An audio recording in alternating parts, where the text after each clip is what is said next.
When it comes playoff time, we always hear about how much tougher the defenses are, how more locked in the guys are, and the abundance of adjustments and chess matches coaches try to go through in order to win a series. Those factors add a whole bunch of pressure because each and every game is just that valuable in the postseason. This leads to saying, pressure busts pipes or makes diamonds. We see it go both ways with NBA players, especially NBA stars. A lot of the time, stars aren't able to step up to the plate and perform to the way that they're accustomed to or the way us fans expect them to. In the midst of the playoffs going on right now, it's only appropriate that I start this series talking about how NBA stars and their worst playoff series. Before we start, make sure to like, comment, share, subscribe. We're trying to get this channel off the ground, so any type of engagement will be very beneficial for me and to y'all, because if y'all like this content, I'll continue this series for multiple episodes. But without further ado, let's talk about 4 recent performances where stars had failed to thrive under the bright lights. Before we get into the actual list, here's an honorable mention that I don't have too much to say about. Julius Randle in the 2021 playoffs against the Hawks. Most don't see Randle as an all-star caliber player, but last season he was just that. Averaging career highs across the board, he took the NBA world by storm, winning Most Improved Player of the Year, and really had his offensive game skyrocket to where he was the #1 option on a playoff caliber team. So he had reset the expectations, only to fail miserably short. In his one and only playoff series, he was god-awful. So bad in fact, he didn't even shoot 40% in any of the 5 games versus Atlanta. Not even one. All the tough fall-away shots, all the tough step-back shots, all the tough mid-range shots, all the contested shots that he was hitting in the regular season just wasn't falling down in the playoffs, and it looked very rough at some points. He finished the series with 28 made field goals and 23 turnovers, shooting 29%, not from 3, but 29% from the field, in one of, if not the worst playoff series I've seen from a guy who was an all-star that very same season. Number 4, KD versus the Celtics in the 2022 NBA playoff. Leading up to this series, the Nets had a very interesting year to say the least, which largely was no fault of KD's. Kyrie was in and out of the lineup, only playing about a third of the games this season due to his vaccination status and him only being able to play road games. James Harden didn't even want to be there, partly because of Kyrie not being dependable, and he was subsequently traded to Philly for a guy who hasn't contributed anything since he arrived in Brooklyn, of course Ben Simmons. All that on top of KD getting injured as he missed a third of the season, so the chemistry for the team was pretty much non-existent throughout the entire course of the year. But there were still thoughts that the talent would override that chemistry, but obviously it didn't. The Nets survived the play-in tournament and got in the playoffs as a 7th seed to take on the best defensive team in the NBA, the Boston Celtics. And the consensus was that it would be a back-and-forth series, one that could go either way, as one of the best first-round matchups we've ever seen. But it was literally the exact opposite, as in Game 1, KD was relatively inefficient, going 9 of 24 from the field, with Kyrie dropping 39 points, and the Nets were one play away from stealing that game on the road despite KD's lackluster performance. Tatum wins the game with the layup, and that play changed the entire complexity of the series. The silver lining was that KD was bad, but the Nets had only lost by 1 point with a legit chance to win the game. He can't play any worse in Game 2, right? Wrong. He was actually worse in Game 2 despite the Nets being in that game as well, actually going up 17 points at one point. KD went 4 of 17, and at that point, you'd think the inefficiency was the worst part about his game in the series, but indeed, it was the turnovers. KD averaged about 6 turnovers in the first 2 games in the series, and finished the series averaging 5 turnovers per game, his most in any series of his career, as well as his lowest field goal percentage. Even when KD was efficient, he was neutralized by Boston's stifling defense. Even if he dropped 40, he was still made inefficient. No matter what he tried to do, it didn't work versus Boston. The physicality aspect is one thing a bunch of teams try to use to slow down KD, but most of the time it just simply doesn't work. But this time around, it works to perfection, as me and many others have never seen KD get punked or locked down like this ever before. He even admitted that he was overthinking things and he was getting rushed in his game, which KD never really is rushed, but the Celtics rushed him, had him flustered the entire series.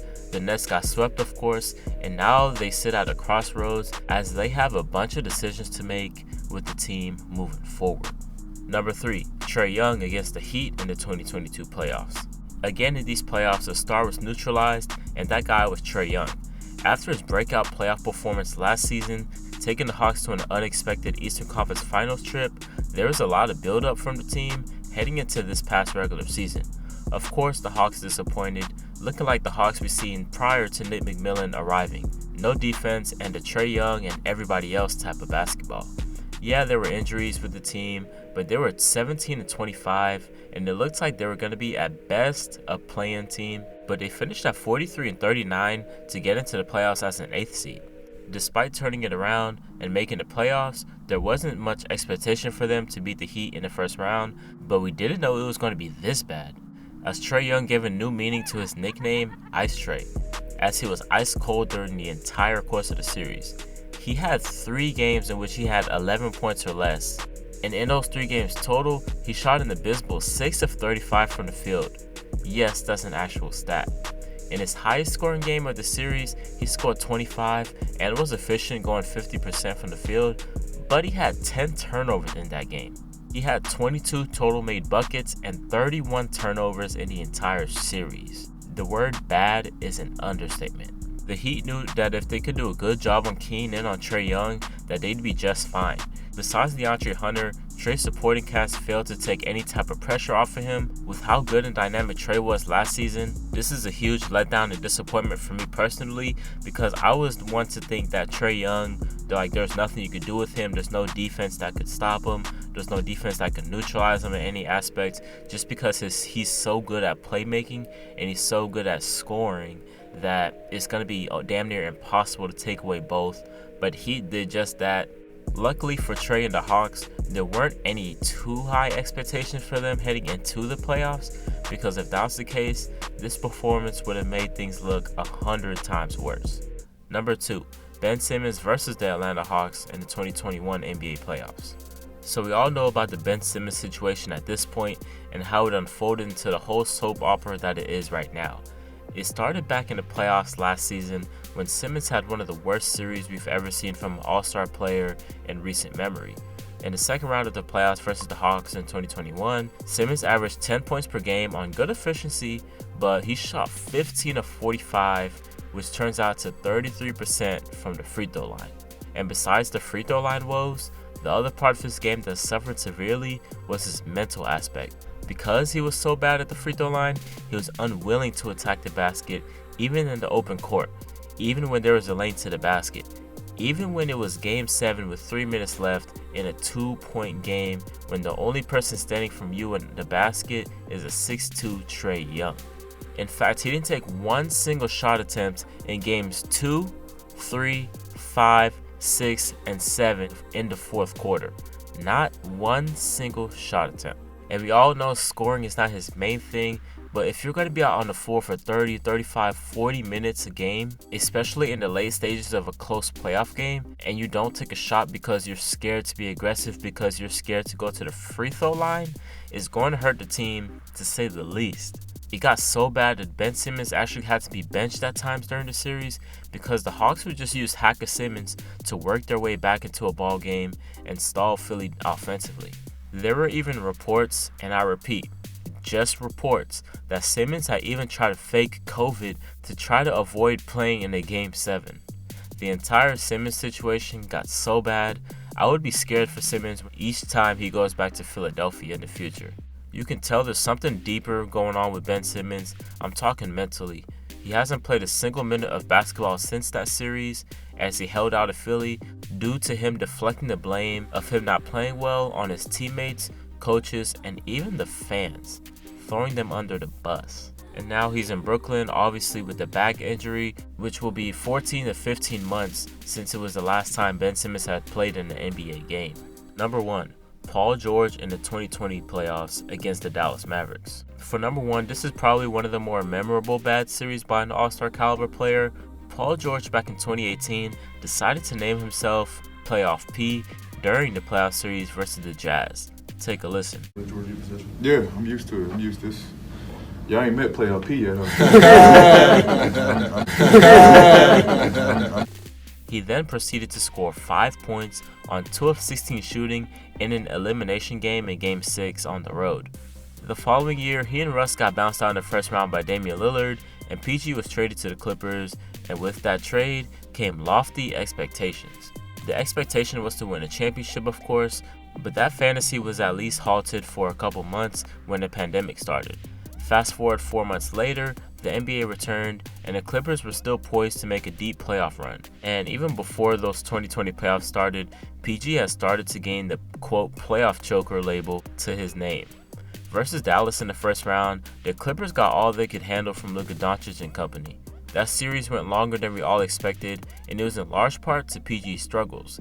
He had a really bad 3-game stretch between games 2 and 4 where he shot 10 of 47 from the field and averaged 11 points. And it wasn't even the fact that he seemed passive to shoot or anything like that. It mainly seemed like he was just missing most of the shots he normally takes and makes. Now, I will put some of that blame on Doc Rivers for not helping PG gain a rhythm by running some simple action for him to get him going, as Paul George is one of those players that has to get a good feel for the game in order to be highly effective. Also, to add some context, PG did allude to the bubble affecting his mental health in a negative way. He did say he had a very rough time sleeping due to him being pretty much locked in, I guess, in a confined area and not being able to go see his family and things like that. The bubble did take a toll on many of the players, not just PG, but I just wanted to throw that out there. But it really got to the point for PG where he looked mentally checked out, and that was a very concerning point for the Clippers, as Dallas had the series 2-2 at one point with the series up in the air. Luckily, the Clippers clutched up despite PG's struggles and won the series in 6 games. The struggles for PG would continue into the second round series versus the Nuggets, as we thought things couldn't get any worse for him. And he got tagged with the name Pandemic P for his awful play in the bubble, and it became a running joke that postseason. But with that being said, that's pretty much all I got for the list for today. If I like how this video turns out, I will do a second part to this series, and I think the second episode is going to be a lot better in terms of me writing and typing it up, as well as, the playoff series and me talking about them. They're going to be more interesting, I believe. The next one I'm going to do is going to be a 2019 edition, which 2019 had a lot of stars playing really bad for whatever reason. I remember a lot of them, so I really want to talk about them. So if y'all can get this video to a couple likes at least, and I'll make a 2019 edition of NBA playoff stars having their worst playoff series of their careers. The next episode would be way better, the 2019 edition. That one's a juicy one. I really am eager to talk about it. So but y'all, let me know how y'all feel. Let me know who I'm missing. Have a discussion in the comments. But this is Jimmy from Just the Facts Hoops, and I'm signing out. Peace.